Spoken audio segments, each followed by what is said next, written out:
Welcome, everybody, back to the Dream Life Club podcast. We are here today with Ethan Buckner, community builder, artist, and activist here in Venice, California. Welcome, Ethan. Thank you so much, Sumi, for having me. It's wonderful to be on. So excited for this conversation.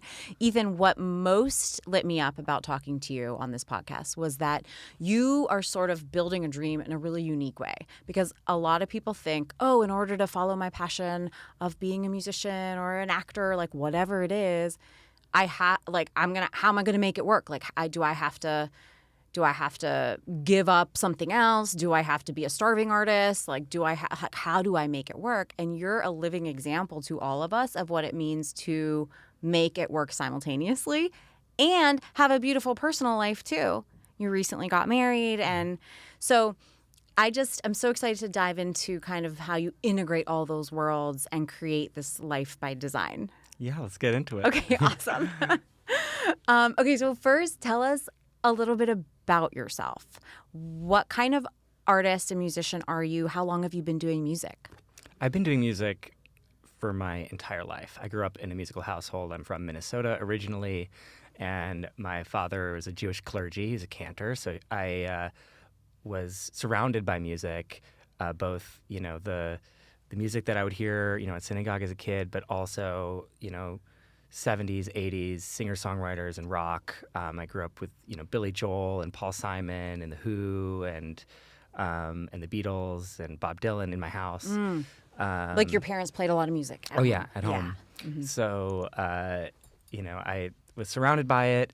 When I was in high school, I picked up the guitar, fell in love with the guitar, and there was sort of a pivotal point in my life when I was about 17.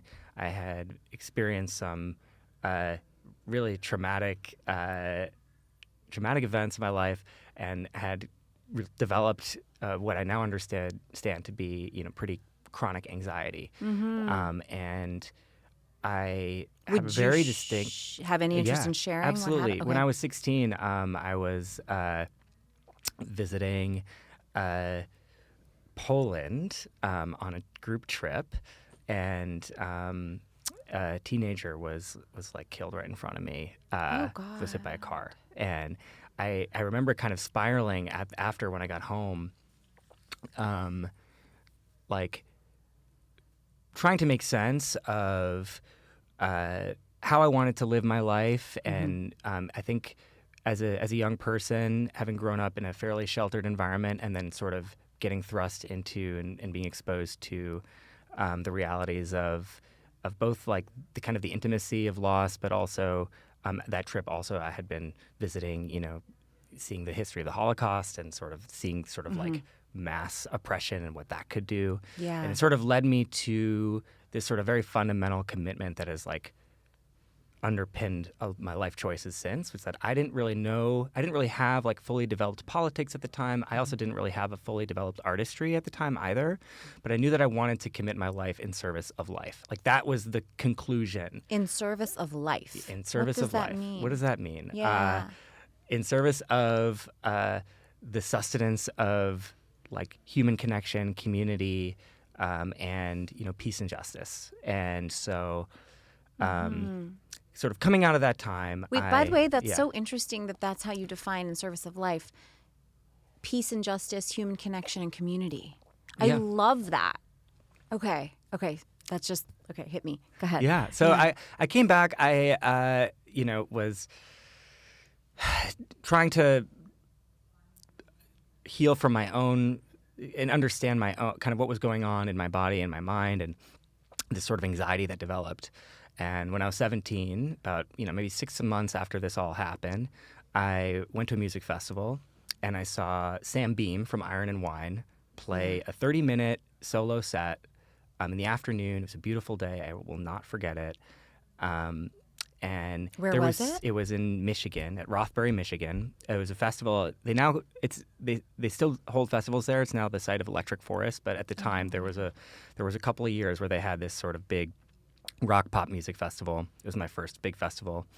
And I saw Sam Beam play a solo set, and there was something about the way that he translated emotion through his style of guitar playing, through the lyrics of his songs, that moved me so much and that I had this realization. I was like, I want to do that. Yeah. And I went home, and from guitar being sort of a tool for, campfire sing-alongs to a tool for kind of self-therapy and self-expression, I Okay. started to write. Yeah. And I found it to be by far the most like meaningful, fulfilling, and aligned way I could actually make sense of what was happening in here and translate it into something that like helped me process what's happening both in my life and what's going on in the world. And that's sort of Yeah. been kind of at the core of my songwriting style ever since. Also shortly thereafter, I learned about the sort of existential threat of climate change at the Right. time, and this was back in 2007, Ugh. when there There wasn't a a lot of whole ways lot. it could have gone, and it unfortunately didn't really go in the best way since then. Well, but- definitely not. But at the time, I think learning about that, it felt like back to that commitment of like, okay, I want to live life in service of life, right? So then I learned about climate change, and I'm like, okay, this is an existential threat to life itself on the planet. And I got real deep into activism around climate justice, and that's been essentially the other career that has carried me through up until today with my work now.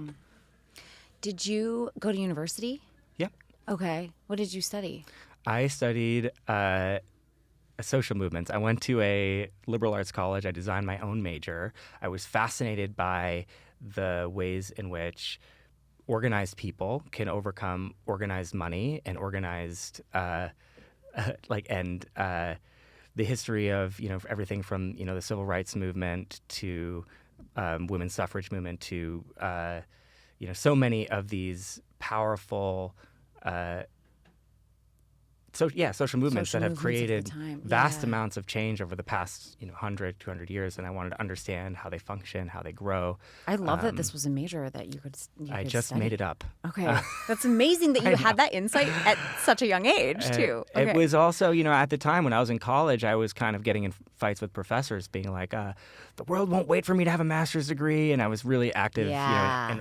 in activism in Okay. college, and spent a lot of time outside of school getting involved. There's so many stories. Ended up down in New York City, taking time off school. Was very involved in the Occupy Wall Street movement at the time, back in Okay. 2011. Yeah. And so that really, and still all through that time, as I was going through all these formative experiences, I just got deeper and deeper into songwriting. And my senior year of college, I had been, playing, coffee shops, and Oh, you had had been never, even- okay. yeah, I had never, I hadn't really, and I hadn't recorded anything. I was just sort of like trying to figure out what I wanted to do with it. I sat down with a professor, hoping that I would improve my guitar skills with guitar lessons, and I remember sitting down in my first lesson. And he said, "Well, what are you trying to do?" And I was like, "Well, I'm trying to write songs." He's like, "Play me something that you've written recently."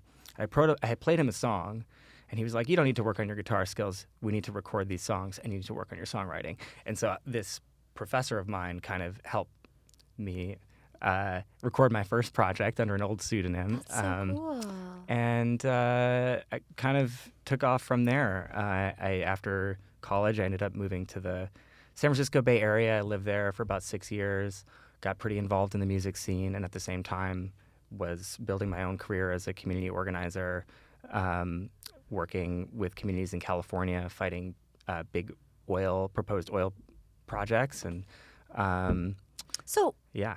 okay, so in that moment where you're in California and you're working to fight against big oil and doing music, how at that time in your life, how did you manage? You moved to a new city, and we all know how hard it is to meet people in a new city, like in general, like even when you even at work or even in the main thing that you're doing. You had a whole life as an activist, and then on the side you're delving into the musician community. Like, how did you manage those two, just like time wise and bandwidth wise and energy wise? It's really interesting, and there's very distinct differences between my sort of community and approach just to my life in the Bay Area versus the last 7 years in LA. Really? Okay. And in the Bay, I I had an advantage moving there after college because I had spent 2 summers there working on community organizing projects. I had a ton of friends already in the Bay Area, and I like during college, the summers you would go there and okay. Mm-hmm. And so after college, when I moved out there, I think this was in my my early mid-20s. I think I still and always have burnt the candle at both ends a little bit and have filled up my life. In my 20s, I think it was to a significant degree, even crazier than where I'm at now. And I would say I spent much more time, I think, on the political work. I was also deeply involved as a volunteer organizer with a bunch of different organizations in the Bay Area and nationally, and really fitting in music around the edges as much as I could. Okay. And there were kind of various defining moments where I would take my music a little bit more seriously and a little bit more seriously. In 2016, I was invited to open for Jewel, which was at the time was like the biggest show of my life. But how did you get that? I had a mentor who occasionally would post on Facebook. She had been working for AEG and a few other companies, but was also just someone who had been very supportive of the independent music scene in the Bay Area. And she would post like, hey, what's your favorite punk band? And like 150 people would post their favorite local punk band. And then you would see a bill of punk bands, a couple weeks later. So there was an example of this, which is like, well, looking for singer-songwriters or something. And I don't even think I posted on it because at the time that I saw it, there were already, 100 people who had posted about it. And then the next day I get a Facebook message from her saying, hey, are you free, this time in May? We submitted you and we'd love for you to open for Jewel. And I remember I had just booked a flight for a work trip that would have made me miss that show. And I was at my office at the time. I actually went into an office for my day job. And my boss was in the other room and I was like, hey, I just got this invitation. What should I do? He's like, cancel the flight, do the show. And that's what I did. Real supportive mentor boss. Really supportive mentor boss. Okay. Shout out to Ross Hammond. Okay, Ross Hammond. Yeah. At that point, I had, this was sort of like, it's like every step, you kind of like learn a little bit more. Kind of, I don't know that I necessarily had needed something like that for me to take my artistry more seriously, but that sort of motivated me to. It was a push. It was a push. So I ended up doing that show and deciding to, produce my first full band record, which I hadn't done before. Okay. And that mentor also ran an indie record label in Oakland. It was like, why don't you come do your record with us? So I went and recorded that project with them.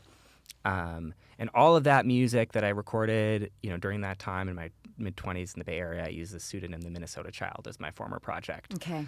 And all of that shifted after I moved to LA, and this whole new chapter that's kind of changed my life pretty dramatically. Oh, wow. Well, that's like a build up. Yeah. Okay, wait. So what prompted your move then? So you do your first full length record in the Bay Area. How does that go? Like, how are you feeling at that point? Well, it was an EP. It was that was I think five tracks. Okay. It went really well. I worked with this producer, Jeff Saltzman, who had produced some of the Killers records, and we had a really great time. My brother Matt was really involved in the kind of music direction and production of the record. Wait, that's so fun. My brother and I have made music together for many, many years, and that's been a really fun collaboration. He's a phenomenal drummer. Okay. Lives in New York. So, and at the time he was also living in the Bay, so we were able to do that together.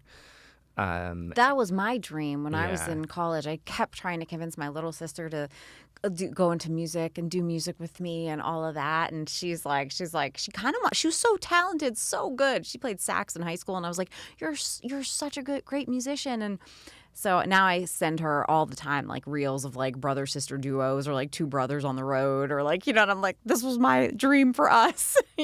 She never did it. She became a pharmacist, and now she has 4 kids, and she's a stay-at-home mom, and it's crazy. Different life. A different life, but you never know. It could always come back around You know what? to it. That's so true. Yeah. Yeah.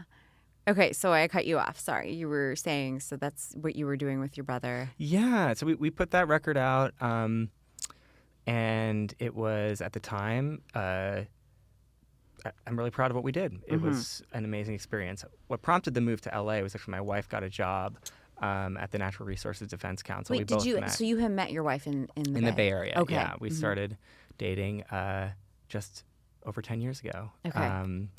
And she got a job in Santa Monica.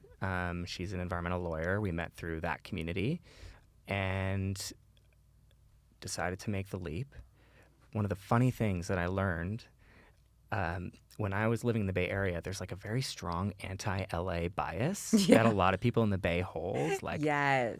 you know. Like and LA is so fake and superficial. all of it, dirty, blah, blah, blah. And I had absorbed it. And so when we moved to LA, I was like, I felt so at home in the Bay Area. I never wanted to leave at the time. And I was like, okay, I'll do this with you, see how we like it. But she even negotiated with her employer that we could move back to the Bay after 2 years when she got the job. We never looked back. When we got to LA, then you realize, A, nobody hates on the Bay Area here. That's true. Everyone's like, oh, you're like, oh, San Francisco, beautiful, great place to visit, cool stuff. Like, there's just none of it. People just love to hate on LA. People do, and I think people just don't. Because we're so fucking happy here. We really are. Also, when you're a tourist and you visit LA, you go to all the worst places. Yeah. Which I'm okay with. Yeah, I see our producer shaking his head. He's like, yeah, the worst place. Yeah, I keep know, on it's going so to the funny. But, arriving in LA, it was definitely a tougher initial transition than it was for me landing in the Bay Area. I didn't know as many people. Figuring out where to go to build community and to get involved in the music scene took me a little while. But, actually it was interestingly one of the turning points for me early on in loving LA was the pandemic, because my job at the time had me traveling. I had been, the organization I still work for now, my role at the time was working with, indigenous grassroots community groups fighting big oil pipelines in the Gulf South and the Midwest. And I was on the road like 60% of the time. Oh, wow. Pre-COVID. I was traveling. I remember when the first lockdowns were announced, I was like in Texas at these community meetings, and we were like, using hand sanitizer, but like all breathing the same air. Yeah. And right. I got back home. We went into lockdown, and all of a sudden I just found myself in LA for a long time. Yeah. Getting to really explore our neighborhood and just be more rooted and grounded in a sense of place. And also because of the wonderful community in Venice I found myself in, when we felt like it was safe to have music again, but venues were still shut down, we started hosting concerts in my backyard. We did that in Venice for about 3 years. Okay, talk about community builder. That's such a beautiful way of inviting people in and building community. And exactly. Those shows were so much fun and were the precursor to Westside Sounds that we could talk about. Yeah. But I really started to fall in love with LA and so I have a question for you. Yeah. So during this time, something that was popping into my head was like, you said you started writing music and, being more serious about music as a form of self-expression and like personal therapy. Does it still feel like that to you? Or like, was there a point where you felt like it kind of changed into a way to impact people, like more outward thing versus an inward thing? What's interesting is I actually feel that it's had this ebb and flow, right? Because when I performed under the pseudonym and I wrote a lot of music that felt philosophical and topical, but not necessarily extremely personal. And there was almost a hesitancy to like put myself forward, which is, I think, in a lot of ways. I think artists use pseudonyms and artists use, project names for all sorts of reasons. And I think a lot of those reasons are wonderful. When I started working on my first debut full-length record with producer Justin Glasgow, we released back in 2024, I realized that my I had been sort of like hiding behind my own who I am and my identity. I think also my world, I had kept my activism and my music actually fairly separate. Okay, that's interesting. And that the realization that I needed to drop the pseudonym and start releasing under my own name was actually quite a powerful one, in that I had been recording this record with Justin. The files still say Minnesota Child on them. And I was uploading the first single. I was in the process of finalizing album art for the first single when a really good friend of mine who had co-written a number of songs with was like, Ethan, why don't you release this under your own name? Why are you using this pseudonym still? I don't think it fits you anymore. And I looked at it, and I had this like negative gut reaction, like almost nauseated, thinking about putting my own name on my own music. And my negative reaction was so strong that I realized I had to stop and really think about it. And as soon as I started thinking about it, I realized I had been kind of putting on a mask and hiding, and that this music that has now defined the last number of years of my career and my creative expression actually was coming from such a like more aligned, vulnerable place within myself that I actually was holding myself back by not embracing my own identity and sharing it as a part of how I present my artistry. And the decision was almost immediate. I knew I needed to change. And so, yeah, I like kind of closed the chapter on the old project and was like, okay, this is going to be a new beginning, kind of bringing my whole self to the music. Wow. That is a really big decision to make because you've been doing it for so long under the pseudonym and this brand that you've been getting out there, right? Like people know you as the Minnesota. I'm sorry, what the Minnesota? It was a Minnesota Child. Was the previous project, yeah. And so now you had to kind of like reintroduce yourself, build from scratch. Yep. Did you feel like you had to kind of start from scratch? In some ways, Okay. Yeah. I mean, I still had a pretty large community that would still know you yes. as you.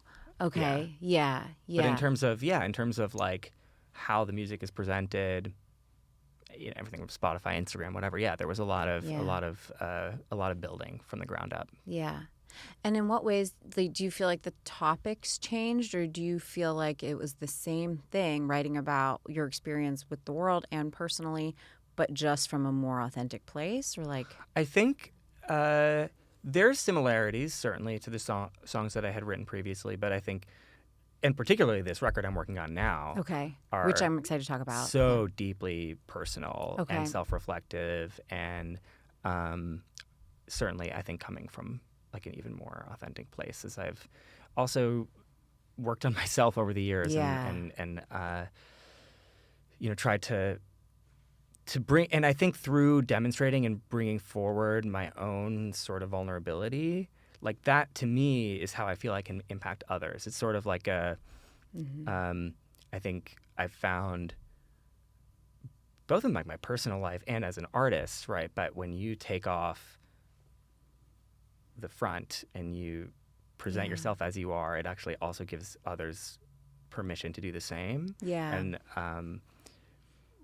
when I play shows and I'm really deep in bringing that emotion forward, I can see that reflected in others. And I've had people come up to me and say, hey, that song you played, like, helped me tap into a part of myself that I haven't processed in years. And like those types of interactions are like what are the most meaningful to me as a performer, right? Where it's not just about me and it's really about how that energy can impact others.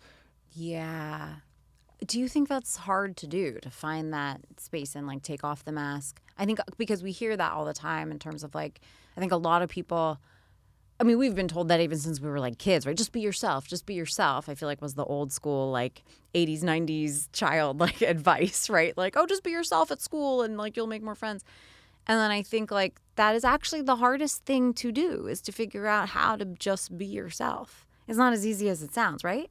It isn't as easy as it sounds. I think, like everyone have, self-doubt and imposter syndrome and being responsive or sensitive to the energy around you. Like all of that can impact how you show up. And Yeah. I'm certainly not immune from that. And it's a practice that I've had to work on of like, okay, I need to take a deep breath and I want to show up at this show, at this event, or whatever, as my most grounded and authentic self.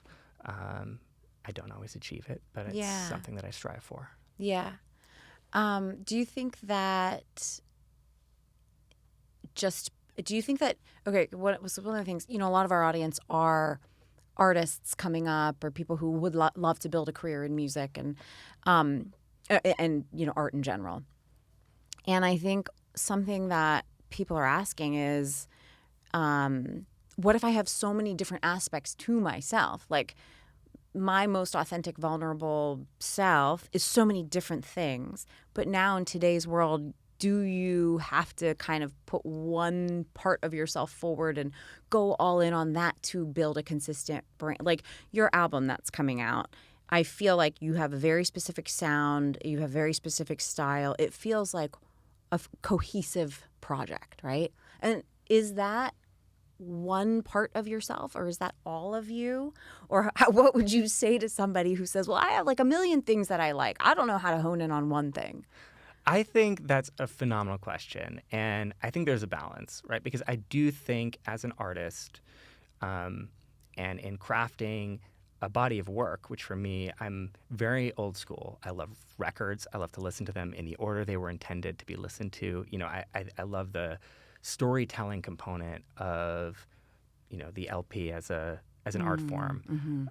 And I think there is something to be said for like bringing your authentic self into a narrative and the way that you can reach and communicate with an audience by being clear about who you are. And I have many, many interests. I'm a huge basketball fan. I'm a huge, all that. I don't necessarily, that doesn't always translate into my online presence or something. But sometimes I try to, bring in my kind of other interests and passions into how I present myself externally.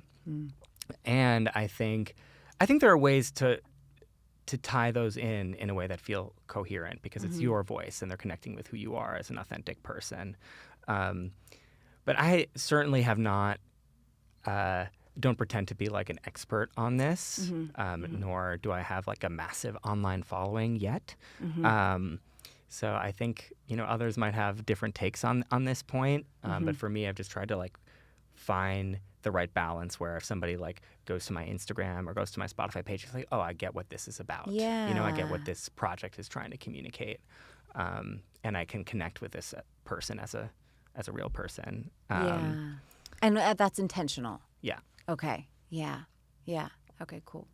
Okay, so you said when you moved to LA, you started kind of integrating your activist communities and your musician communities. Is that right? Or was it like less separation than the Bay? Or I mean, I think in my experience in LA, I think my community here is definitely more like creative music forward than activism forward. Okay. Just by nature of the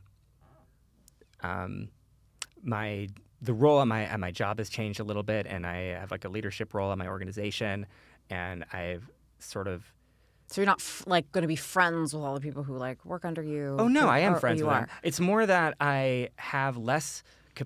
The decision that I've made to also as I've taken my artistry and music career more seriously is that I just have less capacity to be involved in a million volunteer activism projects outside of work and my music career. Right. So the way that I integrate it more is I've tried to bring that into the music itself and see how do I, especially in these times where so much of everything that we hold dear is under attack. Yeah. Well, how do I bring my values in to activate the music and creative community in LA to have an impact on the issues I care about most?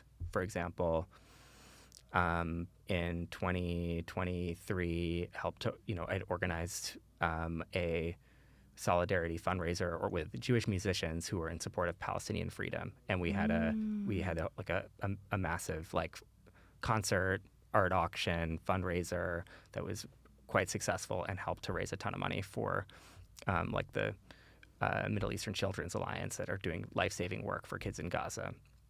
And after the fires That's beautiful that and after the fires last year, we put on a big benefit show at Pico Union, and just like finding ways, okay, like how do we really use the platform that we have as artists to bring people together, to like just reconnect with what's most important, and to do so in person in a way that builds community and solidarity.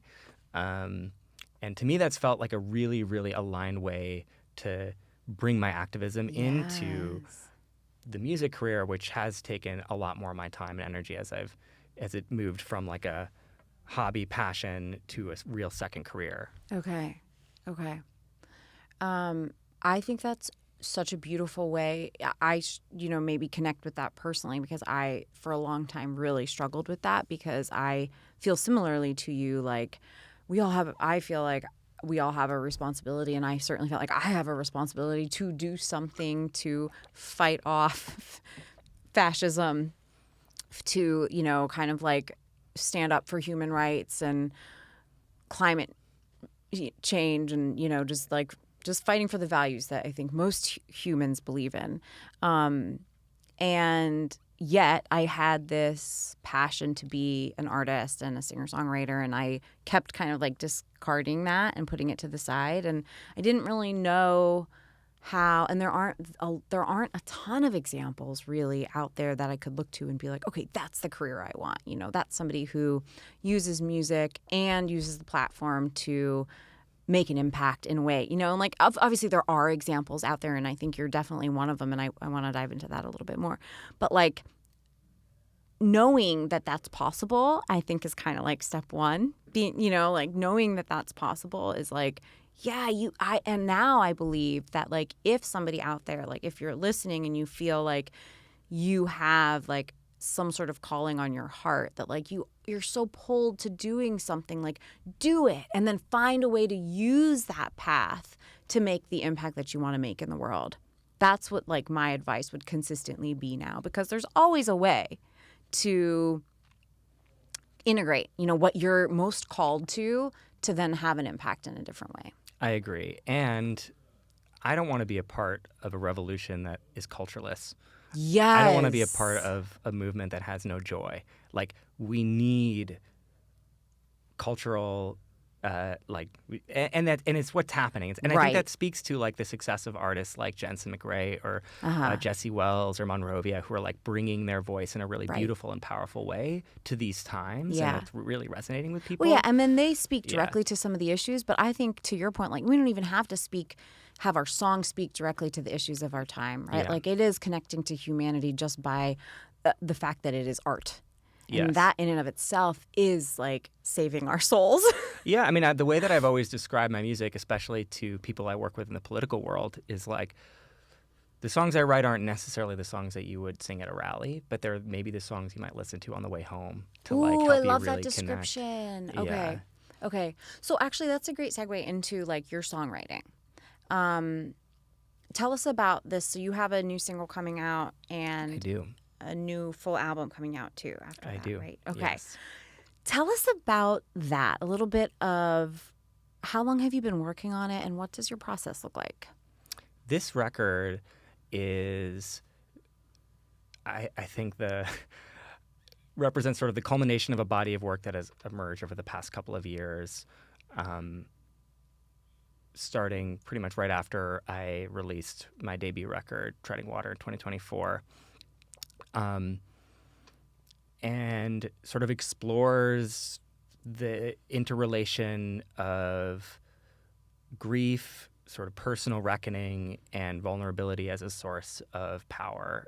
In 2025, I mentioned that, after the fires happened, tried to really get involved in community response and support, especially the music community in Altadena, which had been hit so hard by the fires. Yeah. We organized communities with the least amount of resources yes. and least attention. Yeah. And so pretty much the day after the fundraiser concert we had at Pico Union, my wife and I left for a friend's wedding in India. And while we were there, a disc in my low back exploded, and I could not walk. In India? In India. I was hospitalized there. That's so scary. Managed to get back to LA, which was an adventure, and had major back surgery and was pretty much immobile, could not walk or really do anything for about 4 months in this start of 2025.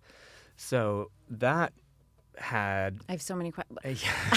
That really interrupted what had been like some natural momentum following the release of my last record. I'd been doing some touring, and so then it kind of all stopped.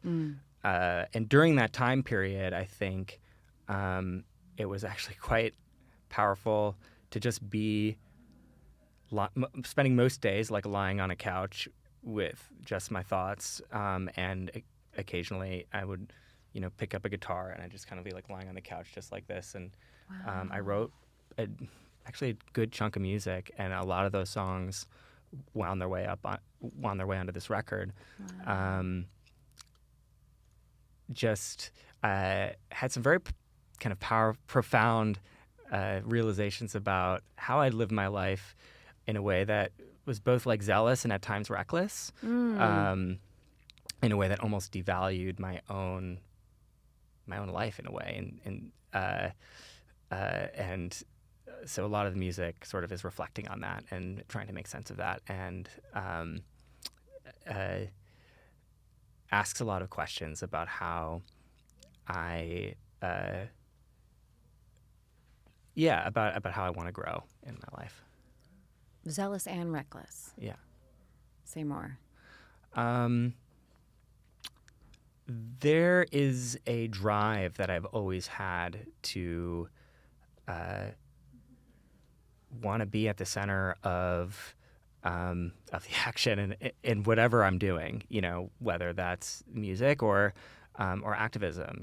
I've wound up in. I've got so many stories that I won't be able to tell, but I won't have time to tell. But everything from winding up in like military detention in Egypt when I was in my early 20s, to like rappelling off of highway bridges, getting my ass beat by cops, and I think like that sort of go energy would drive me to like just I don't know, sort of live on the edge a little bit. And I remember having this realization while I was kind of really laid up after my surgery that I had sort of, I think, taken on this very subconscious idea that I was like gonna die young or something, right? Like that everything was tenuous, and so I had to like just be living life to the max at all times. And I think that drove me in a way at times to just not be as careful. And now as I'm in my 30s, I'm married. We're like just thinking about the long term, and my perspective has shifted quite a bit, and just sort of like it's been very powerful to really reflect on both the gifts that sort of zealous energy has given me, to build a really rich and full life, full of activism and community and music and all of this, and also how that energy has not served me in certain ways, and how I need to also slow down and take better care of myself on a very basic level, as I try to show up for the world and live a very full life. Okay, I can't wait to listen.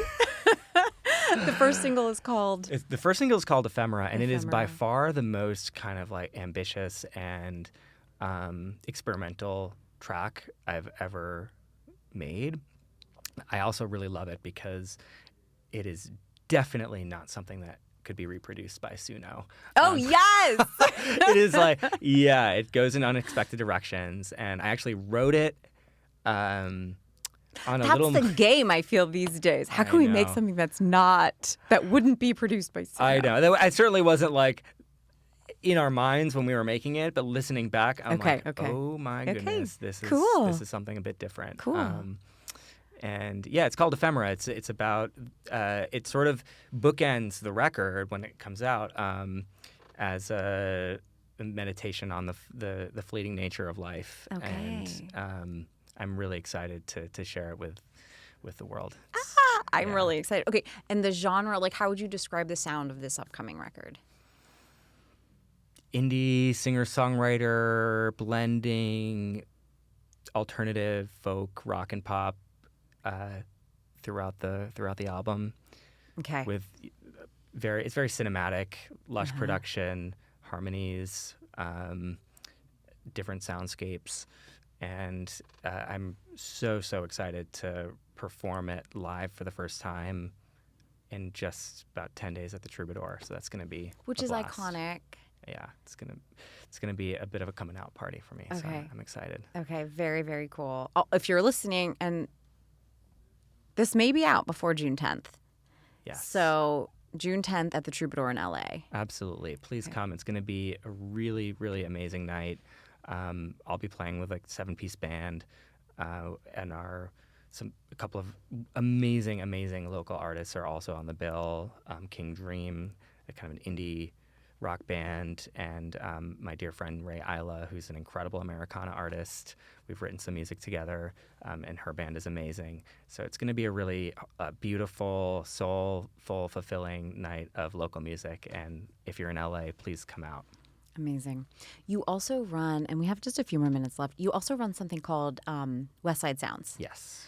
Westside Sounds is would you say, like a monthly showcase of local artists? Yes. I emerging out of the pandemic and after 3 years of being the venue, the host, and performing at these house concerts in our backyard concerts, yeah.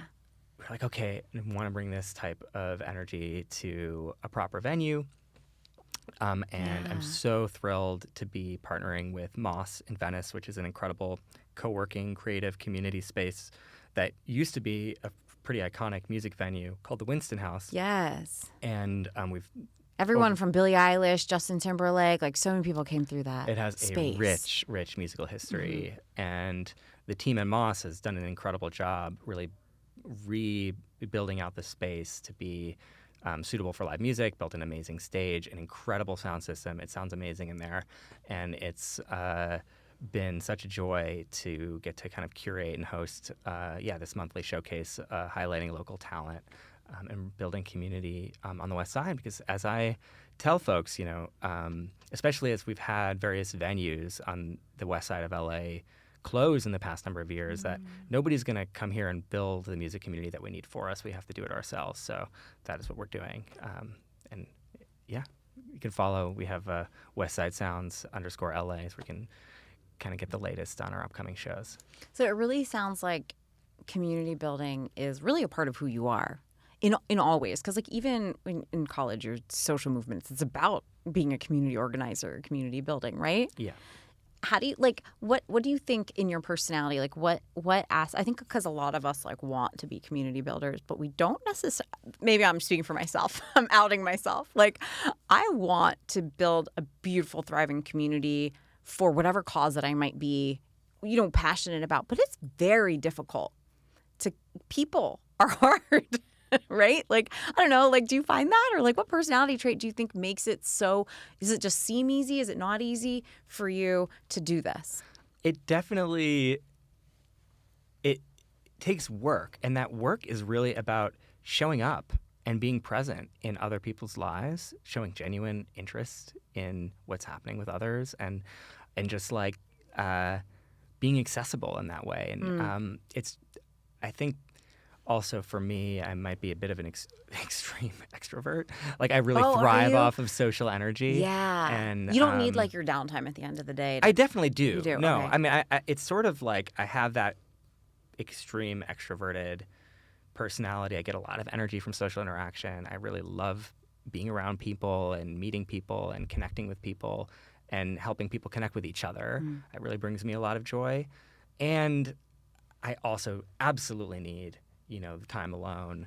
I'd say the other half of the record I wrote while on a month-long solo trip and tour during a sabbatical from my day job in 2020, was that in 2024, 2025, Okay. 2024. Okay. Before you're back. Before my back Okay. stuff, yes. And I think that balance is something that I'm always trying to strike, and making sure that I don't ignore the need to have that alone time. 'Cause it can be Yeah. very easy for me to lean on the extroverted side of myself. Okay. Yeah. Okay. Yeah. This is just being interested in people genuinely is how you would frame it. Absolutely. Yeah. I know. Okay. Well, I love what you're doing, Ethan. I love what you stand for. Just how you've integrated your activism, impact, music. It's a beautiful example of a life well lived, I would say. And obviously, like, lots to come. So thank you for being here. Is there anything else you want to add? I just am grateful for the conversation. It's always wonderful to get to reflect on the journey. Yeah. Certainly encourage folks to listen to the new record. It's going to be Please, called everybody. Ephemera. You can just look up under my name, Ethan Buckner, any streaming platform. Ethan Buckner Music on Instagram. Okay. And we'll hope to see you out there. Okay, amazing. And what one piece of advice would you give everybody listening who wants to go after their dream, whatever that might be? The guaranteed way that your dream will not come true is by not doing it. Like, I think that every creative person has the voice in our head that is comparing us to others, that is trying to reason ourselves out of pursuing our passion. And that not only does a disservice to yourself, but it also does a disservice to those around you who might be moved or impacted by what you have to create and what you have to offer. So it's not to say that those voices aren't going to be there. They always will be there. But you also have the ability to choose to listen to the part of yourself that really wants to do that thing. And taking one step at a time, it is always worth it. You think it's worth it? I do. Yes, me too. Thank you. Ethan Buckner Music on all platforms? Yes. Okay. Everybody go check him out. Listen to Ephemera. And I guess that's a wrap. Thank you so much. Awesome. Take Thank care. you.